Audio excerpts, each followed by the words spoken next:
What is enlightenment? Enlightenment is actually a point where you become connected with all things. And that's hard to get your mind around if you're not enlightened. I'm not saying I'm enlightened. I don't think I'm enlightened. But I understand what it is. And I believe that for a brief moment I experienced it. I awakened unto it when I did my Vipassana meditation retreat, and near the end of the experience I had this epiphany where my personal life made a lot of sense to me.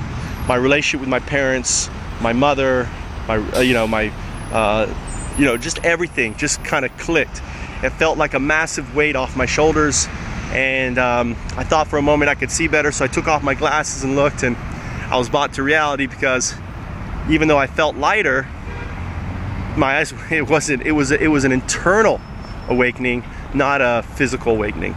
And enlightenment is that moment when you can live in that point every day.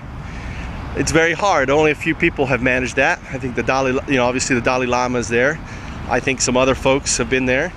But as long as you surround yourself with white noise, as long as you are being manipulated by the media and not in control or understanding that manipulation, as long as you are basically puppets to other people, becoming enlightened or even self-actualized is never going to happen. And I think personally that enlightenment and self-actualization actually are two completely different things. Self-actualization being the awareness, enlightenment being the experience. Okay, the two different things. And if we're going to make this world a better place, we have to have more self-actualized and more enlightened people. And the only way that can happen really is for you to make that concerted effort. Now, I've tried to talk about, I call it your emotional currency. I've talked about, self-educating yourself from other POVs, using Netflix and watching the documentaries on there. There's so many. Maybe I'll make a list of them and put them on the website, on my blog, mtrout.com.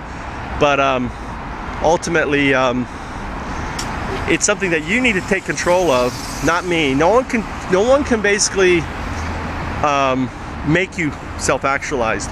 No one can make you enlightened. No one can make you change. Only you can have that effect on yourself. Only you have the power to choose. Kind of like losing weight.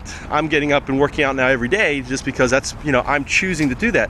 No one forced me, right? It's not something that, I was forced to do. But so much in our society, we try to force, whether it's the speed limit and everything else, and it doesn't work. So it has to be something you want to do. So I wish you the best in your quest of enlightenment, self-actualization.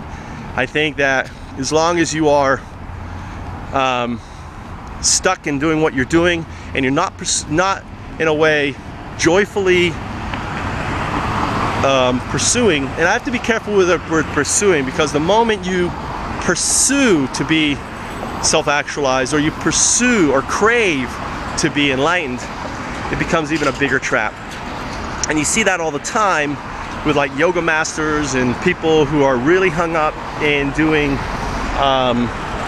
following this alternative lifestyle in regards to self-actualization and meditation, everything, that they become trapped in the desire to be something and that desire in itself becomes a trap to stopping them from achieving it.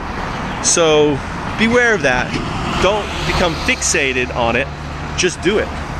And when you find yourself having trouble achieving it, then ultimately all you need to do is smile, laugh, take a break, and don't worry about it.